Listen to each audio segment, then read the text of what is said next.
Pilit kong inaalala yung panahong kailangan ng pahinga. Kada galaw ay may aray na kasama. Ngayon smooth na, wala na. Kung sakali na gusto mong balikan, huwag kang magulat sa bagong daan.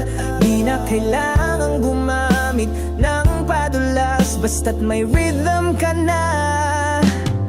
Di na masikip parang hallway sa kondo. Walang traffic kahit mabilis to. Anong nangyari dati ay parang selado, ngayon ay open 24.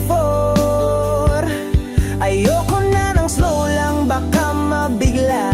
Ngayon ay sige lang, isagad mo pa.